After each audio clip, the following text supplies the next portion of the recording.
പുതിയൊരു വീഡിയോയിലേക്ക് എല്ലാ കൂട്ടുകാർക്കും സ്വാഗതം. ഇന്നത്തെ നമ്മുടെ റെസിപ്പി എന്ന് പറയുന്നത് ശരവണ ഭവൻ റെസ്റ്റോറൻറ്റിലെ സ്പെഷ്യലായിട്ടുള്ള വെജിറ്റബിൾ കുറുമയാണ്. അപ്പോൾ അത് ഓരോ തരത്തിൽ നമുക്ക് ചെയ്യാം. പക്ഷേ ഇന്നിപ്പോൾ ഞാൻ ഏറ്റവും സിമ്പിളായിട്ടുള്ള രീതിയാണ് നിങ്ങൾക്ക് കാണിച്ചു തരുന്നത്.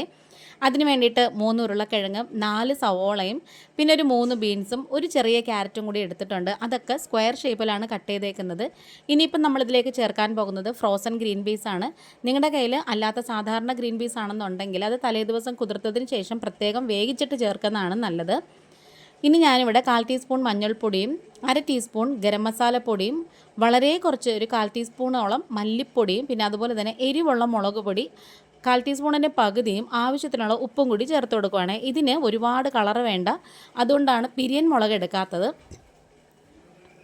ഇനി ഇതെല്ലാം കൂടി നന്നായിട്ട് മിക്സ് ചെയ്ത് യോജിപ്പിച്ചതിന് ശേഷം കുക്കർ അടച്ച് വെച്ച് വിസിലൊക്കെ ഇട്ട് വെയിറ്റൊക്കെ ഇട്ടതിന് ശേഷം ഒരു 4 വിസിലെങ്കിലും അടുപ്പിച്ചെടുക്കണേ.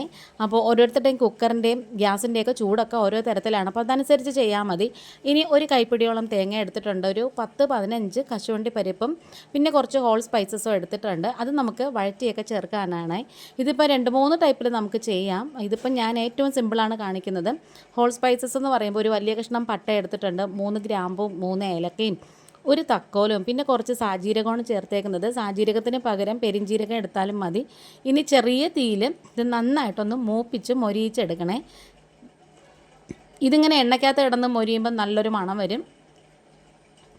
ഇനി 2 പച്ചമുളക് എടുത്തിട്ടുണ്ട്, ഒരു 1/4 ഇഞ്ച് നീളത്തിലുള്ള ഇഞ്ചിയും 3 അല്ലി വെളുത്തുള്ളി ചതച്ചതും കൂടി ചേർത്ത് കൊടുക്കാം.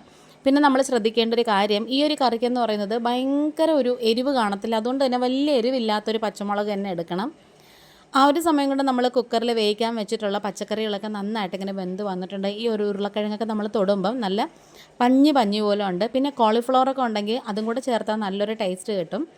ഇപ്പം എൻ്റെ കയ്യിൽ അതില്ലാത്തതുകൊണ്ട് ഞാൻ ചേർത്തിട്ടില്ല. ആ ഒരു സമയം കൊണ്ട് നമ്മൾ കശുവണ്ടിപ്പരിപ്പും തേങ്ങയൊക്കെ നന്നായിട്ട് നല്ല പേസ്റ്റ് രൂപത്തിൽ അരച്ചെടുത്തിട്ടുണ്ട്. മിക്സി കഴുകിയ ജാറിൽ കുറച്ച് വെള്ളം കൂടി ചേർത്ത് കൊടുക്കാം. ഈ ഒരു ഉരുളക്കിഴങ്ങും ഈ കശുവണ്ടിപ്പരിപ്പൊക്കെ ചേർത്തുകൊണ്ട് തന്നെ തണുത്ത് കഴിയുമ്പം കറി ചെറുതായിട്ടൊന്ന് കുറുകി വരും, അതുകൊണ്ടാണേ. അപ്പത്തിൻ്റെയും പൊറോട്ടയുടെയും ചപ്പാത്തിയുടെയും ഇടിയപ്പത്തിൻ്റെയൊക്കെ കൂടെ കഴിക്കാൻ ബെസ്റ്റ് കോംബോ ആണ്. ഉപ്പ് കുറവാണ്ട് ഞാൻ ഇച്ചിരി ഉപ്പും കൂടി ചേർത്ത് കൊടുത്തിട്ടുണ്ട്. അതുപോലെ തന്നെ ഇതിലൊരു സ്പെഷ്യൽ ഇൻഗ്രീഡിയൻ്റ് എന്ന് പറയുന്നത് കസൂരി മെത്തിയാണ്. കുറച്ച് മതി, അത് കൈ കൊണ്ട് നന്നായിട്ട് തിരുമ്മി പൊടിച്ചതിന് ശേഷം ഇതിലേക്ക് ചേർത്ത് കൊടുക്കാം. ഇനി നമ്മളിതിലേക്ക് പുതിനയില ചേർക്കത്തില്ല, മല്ലിയിലയാണ് കേട്ടോ. മല്ലിയില മസ്റ്റാണ് ഇതിൽ കറിക്ക് നല്ല ടേസ്റ്റ് കൊടുക്കുന്നത്, അതാണ്. അതുപോലെ തന്നെ ഒരു പ്രത്യേക ഒരു കാര്യം എന്ന് പറയുന്നത്, ഈ ഒരു കറി നമ്മൾ കടുക് താളിച്ചൊഴിക്കത്തില്ല. അതിന് പകരം ലാസ്റ്റ് ഇതേപോലെ കുറച്ച് കറിവേപ്പില ഇങ്ങനെ കൈകൊണ്ട് തിരുമ്മി ചേർക്കും, അത്രയേ ഉള്ളൂ. അപ്പോൾ നമ്മുടെ കറി ഇവിടെ റെഡി ആയിട്ടുണ്ട്. ഇത് തണുത്ത് കഴിയുമ്പോഴാണ് കേട്ടോ കൂടുതൽ ടേസ്റ്റ് എന്ന് പറയുന്നത്.